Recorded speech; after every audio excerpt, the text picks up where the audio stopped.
오늘은 부활절기 마지막 주일이면서 승천 주일입니다.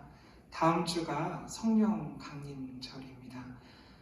부활하신 주님을 만나는 기쁨, 그 기쁨을 주님께서 십자가 그리고 부활 사건 전에 제자들과 나누셨던 그 말씀들을 통해서 우리가 함께 기억하고 있습니다.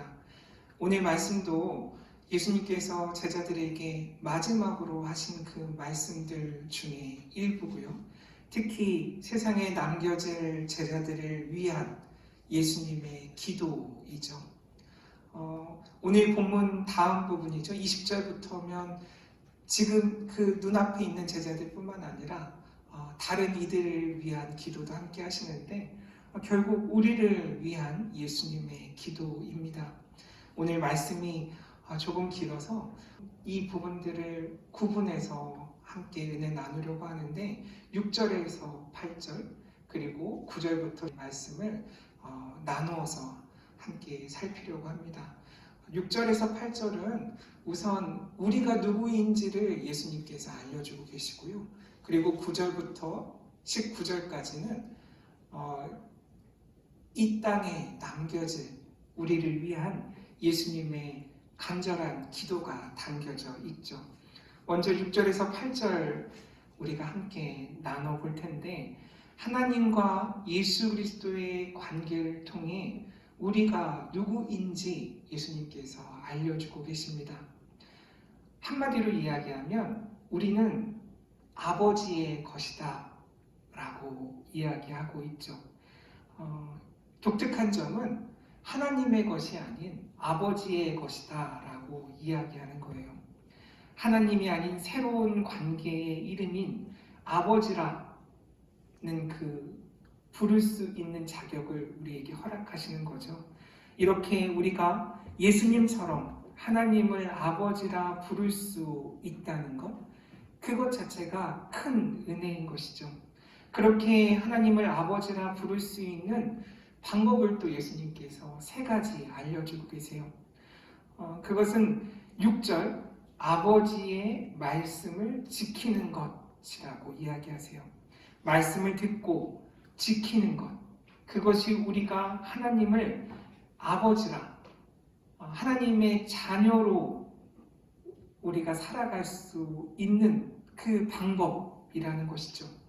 두 번째는 7절에서 예수 그리스도의 모든 것이 하나님으로부터 온 것인 줄을 아는 것이다 라고 이야기해요. 예수님의 모든 것이 하나님으로부터 온 것인 줄 안다는 것, 그것이 어떤 의미일지 우리가 생각해 봐야겠죠. 알다라는 말은 히라브로 기노스코라고 보통 이야기해요. 이 기노스코는 단순히 지적이고 그래서 인식하는 그런 알미 아니라 관계와 경험을 통해서 비로소 우리에게 체득되는 것들을 이 기노스코, 알다라고 성경에서는 쓰고 있어요. 하나님을 아는 것은 결국 지식으로 머리로 아는 게 아니라는 거죠. 관계로 우리가 경험으로 알 수 있는 거예요. 그래서 내 삶에 일어나는 하나님의 은혜를 깨닫고 그 사랑을 체험하면서 자연스럽게 그 말씀을 따르게 되는 거죠. 예수님의 모든 것이 하나님으로부터 온 것인 줄 안다라는 것, 그런 관계를 통해서 경험을 통해서 우리가 깨닫게 된다라는 것은 다른 말로 이야기하면 나의 모든 것이 하나님으로부터 온 것임을 내가 안다라는 말이죠. 예수 그리스도와 하나님의 관계를 통해서 내가 알 수 있는 것은 결국 나의 모든 것도 하나님으로부터 온 것이구나 라는 것을 깨닫고 고백하게 되는 일과 연결되는 거예요. 내 삶에 함께 하시는 하나님을 경험함을 통해 하나님과 관계 맺는 삶, 하나님의 자녀로 사는 삶을 우리가 아는 것, 그것이 하나님을 아버지라 부를 수 있는 두 번째 방법이죠. 앞선 3절에 보면 영생은 곧 유일하신 참 하나님과 그가 보내신 자 예수 그리스도를 아는 것이다 라고 고백되어 있잖아요. 즉 하나님의 자녀로 살아가는 것, 나의 모든 것들이 하나님으로부터 온 것임을 알고 사는 것, 그것이 바로 영생의 비결인 거예요. 내 것이 내 것이 아니구나. 나는 하나님의 것이구나. 아버지의 것이구나. 나의 모든 것들은 아버지로부터 비롯됐구나. 그것을 고백하는 삶이 17장 3절에 의하면 영생인 거죠. 영생을 살아가는 것이 하나님을 아버지라 부르는 그런 삶이라는 거죠. 그리고 우리가 하나님을 아버지라 부를 수 있는 세 번째 방법은 바로 이어 나오는데, 말씀을 통해 하나님과 예수 그리스도의 관계를 우리가 알고 하나님께서 예수 그리스도를 이 세상을 사랑하셔서 보내셨음을 우리가 믿는 거죠. 특히 말씀이 하나님께로부터 예수 그리스도에게, 그리고 예수 그리스도로부터 우리에게 이어지고 있다는 것. 그래서 예수 그리스도가 말씀이시잖아요. 말씀이신 예수 그리스도가 하나님께로부터 나오신 줄 아는 것. 하나님께서 예수 그리스도를 그래서 이 땅에 말씀으로 보내셨음을 믿는 것. 그것이 우리가 하나님을 아버지라 부를 수 있는 방법이라고 예수님께서 이야기하시죠. 예수께서는 하나님께서 이 세상을 사랑하셔서 보내신 분이구나 라고 그 믿는 믿음이 무엇을 가능하게 하는지 오늘 말씀에 또 이어서 나오는데 18절에 그 내용이 나와요.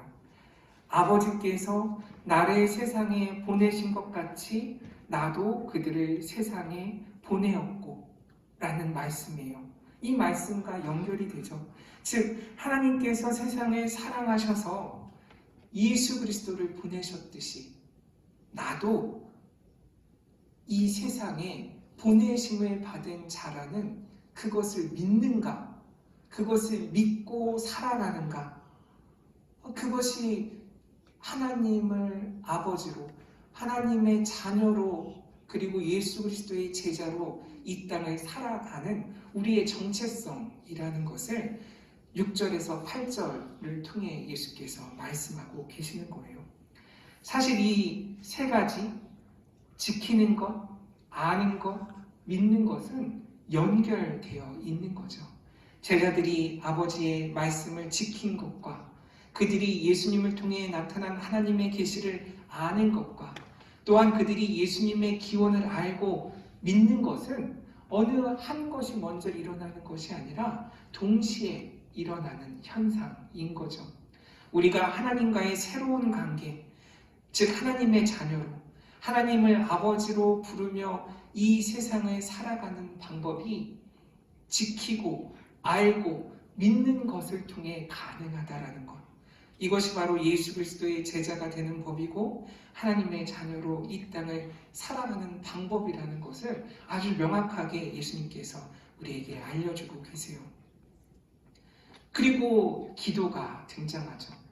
이렇게 하나님과 예수님과의 관계를 통해 우리가 누구인지, 우리가 어떻게 하면 하나님을 아버지라 부르며 살 수 있는지 알려주시면서 9절 이후부터는 우리를 위해 주님께서 기도하고 계세요.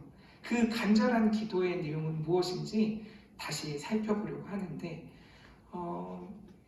그 기도는 항상 아버지의 이름으로 시작하고 계시죠.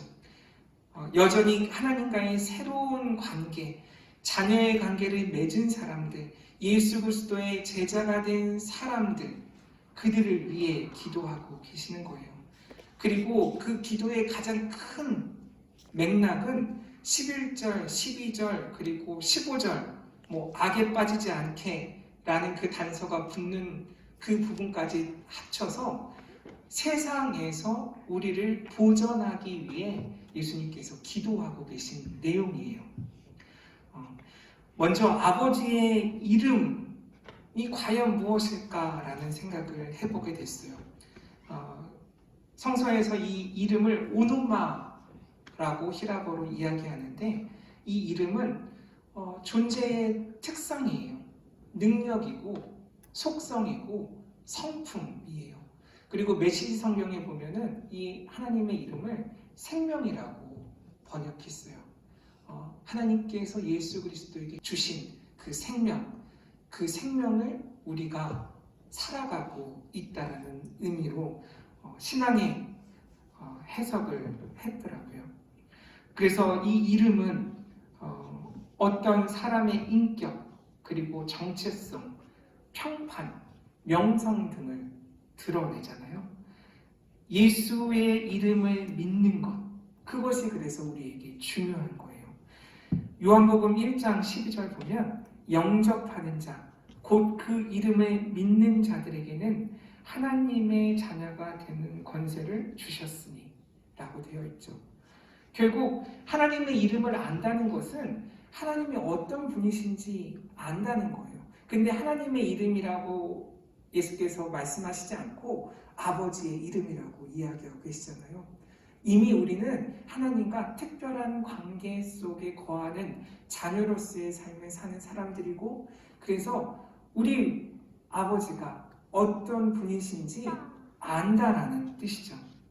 그분이 누구이시고 어떤 능력을 갖고 계시고 어떤 성품을 가지고 계신 분인지 아는 사람들, 그들을 이야기하고 있는 거고, 그것이 바로 그 이름을 믿는 자들이라는 거예요. 또 요한복음 2장 23절에도 6월절에 예수께서 예루살렘에 계시니 많은 사람이 그의 행하시는 표적을 보고 그의 이름을 믿었으니, 계속 반복해서 그 이름을 믿는다라는 것이 어떤 의미인지 이야기하고 있어요. 예수님을 믿는 것이죠. 예수 이름을 믿어서 앞서 말씀드렸던 하나님을 아는 거예요. 영생을 우리가 살아가는 거죠. 요한복음 20장 31절에도 나와 있어요. 오직 이것을 기록함은 너희로 예수께서 하나님의 아들 그리스도이심을 믿게 하려 하며 또 너희로 믿고 그 이름을 힘입어 생명을 얻게 하려 함이니라. 그래서 이 이름이 중요해요. 누구이신지 우리가 알 때만 그 이름을 부르고 믿을 수 있다라는 거죠. 5장 43절에도 나와 있어요. 나는 내 아버지의 이름으로 왔음에 너희가 영접하지 아니하나. 또 12장 13절에도 종려나무 가지를 가지고 맞으러 나가 외치되 호산나 찬송하리로다. 주의 이름으로 오시느니 곧 이스라엘의 왕이시여 하더라.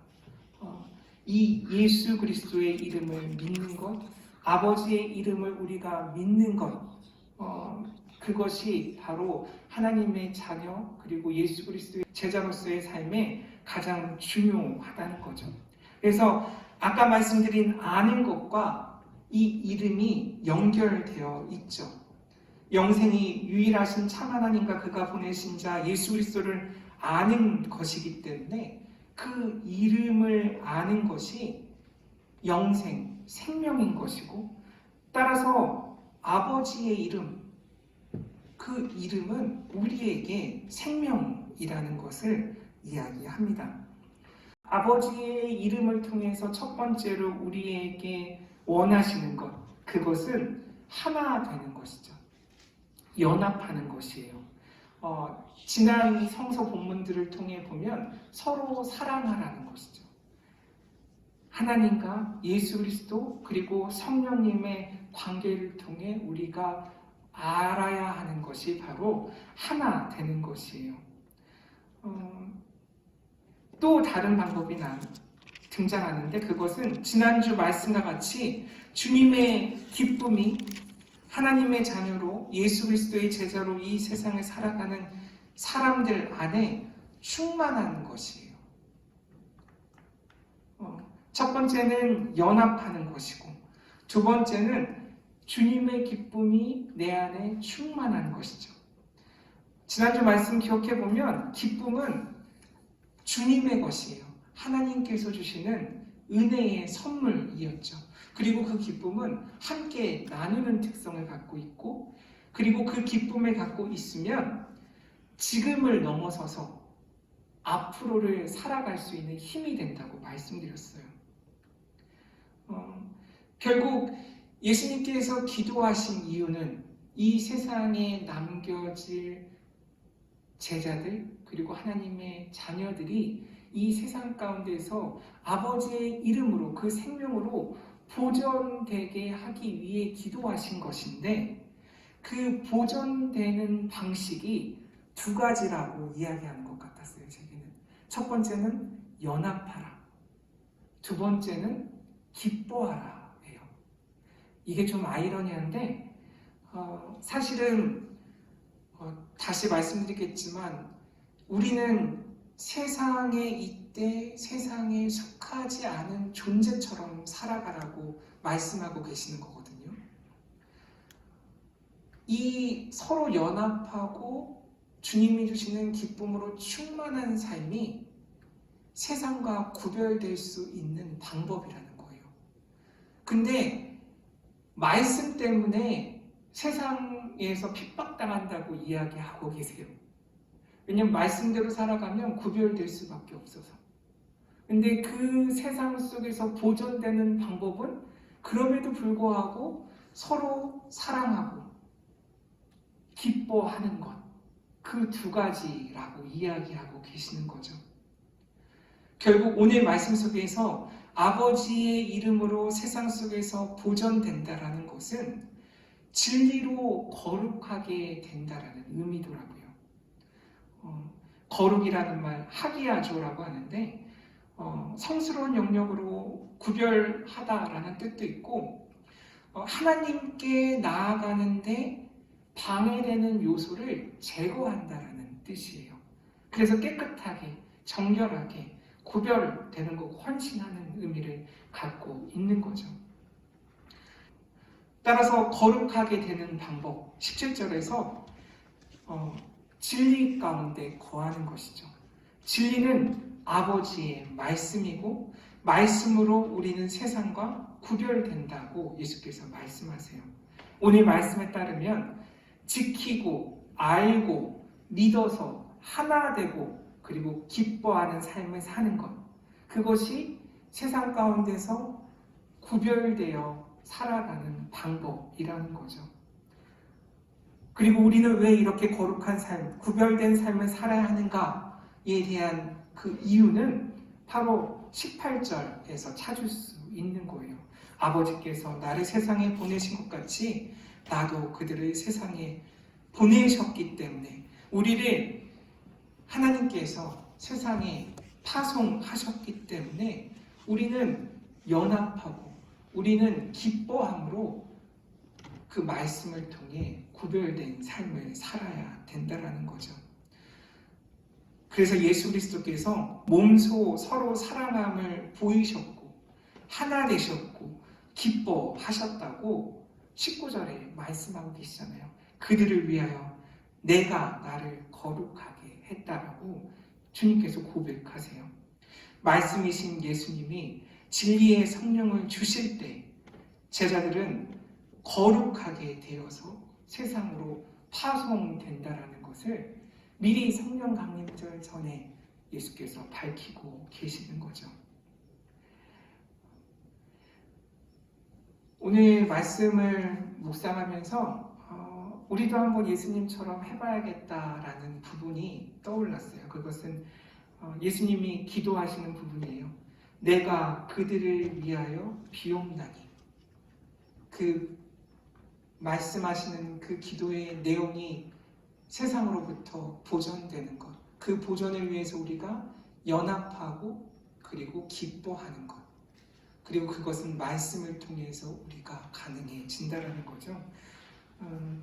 지금 우리 공동체는 작다면 너무 작은 공동체이지만 또 우리와 연결되어 있는 많은 지체들이 있잖아요.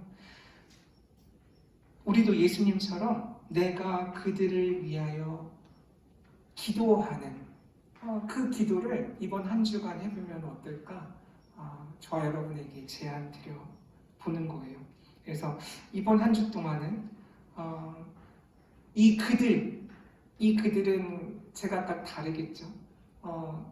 이 그들을 특정하시고 그래서 이들을 위해서 우리가 한 주 동안 예수님처럼 기도해 보는 시간을 가졌으면 좋겠어요. 우리의 정체성이 이렇게 세상에 있지만 세상에 속하지 않은 존재로 살아가는 것이다라는 것. 그게 바로 예수 그리스도의 제자고 하나님의 자녀된 삶이에요. 결코 쉽지 않겠죠. 팽팽한 긴장을 유지하면서 살아가는 것. 그게 우리에게 주어진 신앙인의 삶이라는 거예요. 그걸 잊지 않는 저와 여러분이 되셨으면 좋겠어요. 누가 나의 삶의 주인이신지 기억하고 세상에 나의 삶과 나의 마음이 지배당하지 않도록 늘 깨어있는 것. 그것을 위해서 우리가 스스로를 위해 기도하고 또 그들을 위해서 기도하는 그런 삶을 저와 여러분이 사시기를 주님의 이름으로 간절히 축원합니다. 기도드리겠습니다. 하나님 감사합니다. 하나님을 아버지라 부를 수 있는 귀한 은혜 주심을 감사드립니다. 주님처럼 우리도 우리의 이웃을 위해 기도하길 원합니다. 우리가 받은 아버지의 이름의 그 생명을 그들과 나누길 원합니다. 연합하게 하시고 기뻐하게 하옵소서. 말씀으로 구별되는 삶 살게 하옵소서. 그 여러 삶의 과정을 통해서 우리가 이 세상에 보내진 자임을 깨닫는 주님의 제자, 하나님의 자녀 되길 원합니다. 주님 힘주시고 함께해 주시옵소서. 예수님의 이름으로 기도드립니다. 아멘.